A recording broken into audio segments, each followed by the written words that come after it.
And that's the part that never really made sense to me. We all respect Grandmaster Flash, but nobody really talks about him. And if you really understand hip-hop history, that shouldn't be possible.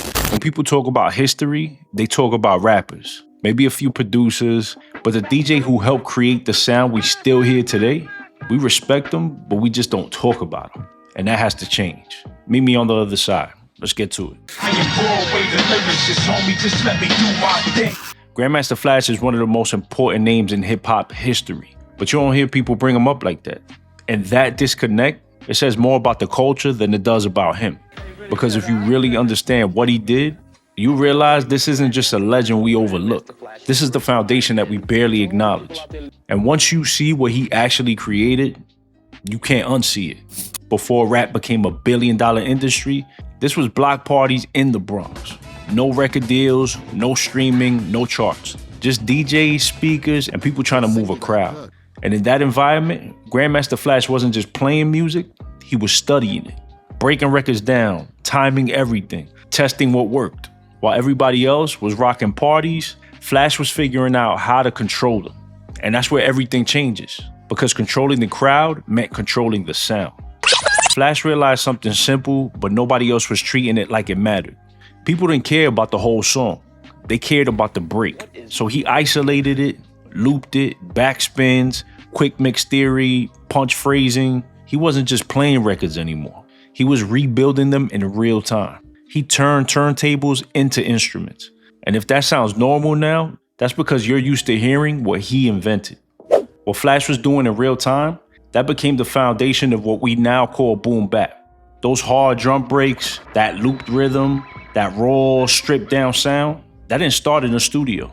That started on turntables, in real time, in front of people. Before producers were chopping samples, Flash was doing it by hand, live. No software, no safety net, just precision. So now the question isn't if he influenced hip-hop, it's how much of hip-hop exists because of him.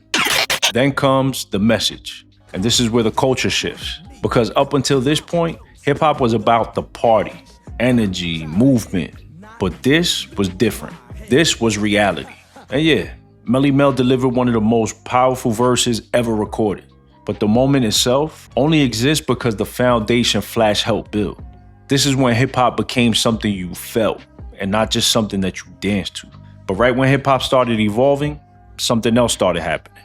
As hip-hop grew, the spotlight shifted, away from DJs and onto rappers. Faces became easy to market, voices became the brand, and slowly the people behind the sound became background. Not erased, not disrespected, just not centered anymore. The culture didn't forget Grandmaster Flash, it just stopped focusing on him. And that shift, that's why this conversation even exists. Every time you hear beat loop, every time a producer builds around drums, every time a DJ controls a crowd, you're hearing the influence of Grandmaster Flash, whether people say his name or not. And that's the part that sticks with me, because we all respect him. That's not the issue. The issue is we don't talk about him like the architect he really is. And in a culture built on expression, silence like that says everything. So let me ask you, do you agree? Do you think Grandmaster Flash deserves more recognition from the culture, or do you think he gets the credit he deserves already? Y'all let me know in the comments. I really want to hear where y'all stand on this. If you enjoyed this video, be sure to hit that like button, consider subscribing to the channel if you haven't already, and click that bell icon so you get notified whenever I upload new videos. We're on the road to 1K, and I appreciate everybody that's been rocking with me so far. And if you enjoy these hip-hop history style videos, be sure to click here to see more. Thank y'all for watching. I truly appreciate y'all. Peace.